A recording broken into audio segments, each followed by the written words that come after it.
గార్ధబ గానం. చాలా కాలం క్రితం ఒక అడవిలో ఒక గాడిద ఒక నక్క ఉండేవి. ఇద్దరూ మంచి స్నేహితులు. ఆహారం వెతుకులాటలో ఇద్దరూ కలిసి తిరుగుతుండేవారు. ఒకరోజు గాడిద నక్కతో ఇలా అంది, నాకీ రోజు పుచ్చకాయ తినాలనిపిస్తోంది మిత్రమా. పద, ఏదైనా పొలంలో పుచ్చకాయలున్నాయేమో చూద్దాం పద.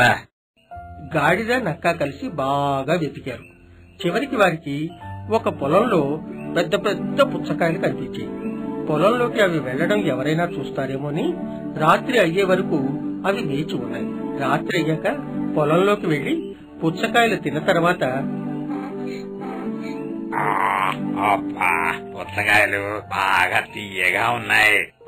అవును, పద పద ఇంకా వెళ్ళిపోదాం, చాలా పొద్దుపోయింది. ఇప్పుడప్పుడే నేను రాను.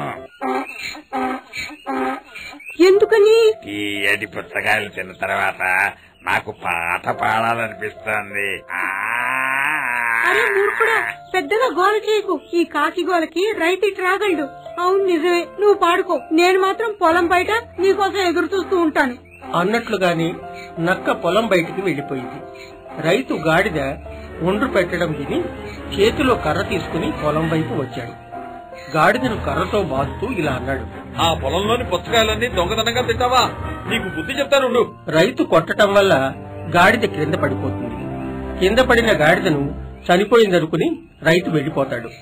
అప్పుడే నక్క గాడిద దగ్గరికి వస్తుంది. మిత్రమా, నేను పాట పాడొద్దని చెప్పాను, విన్నావా? ఇప్పుడు అనుభవించు. నేను నీ మాట వినవలసింది మిత్రమా.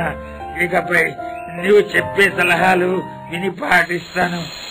మన స్నేహితుల శ్రేయోభిలాషుల సలహాలు విని ఆచరించాలని ఈ కథ ద్వారా మనకు తెలుస్తుంది కదూ.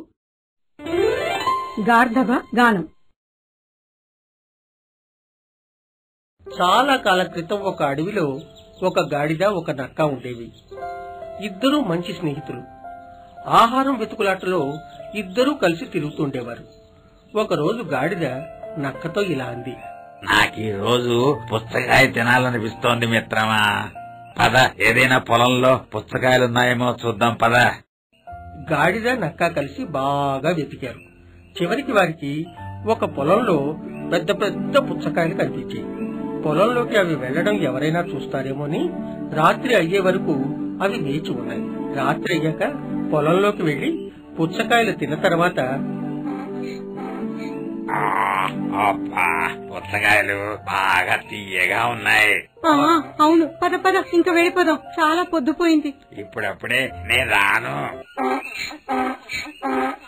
ఎందుకని? తీయటి పుచ్చకాయలు తిన్న తర్వాత నాకు పాట పాడాలనిపిస్తోంది. అరే మూర్ఖుడా, పెద్దగా గోల చేయకు. ఈ కాకి గోలకి రైతు ఇటు రాగలడు. అవును నిజమే, నువ్వు పాడుకో, నేను మాత్రం పొలం బయట నీకోసం ఎదురు చూస్తూ ఉంటాను అన్నట్లుగాని నక్క పొలం బయటికి వెళ్లిపోయింది.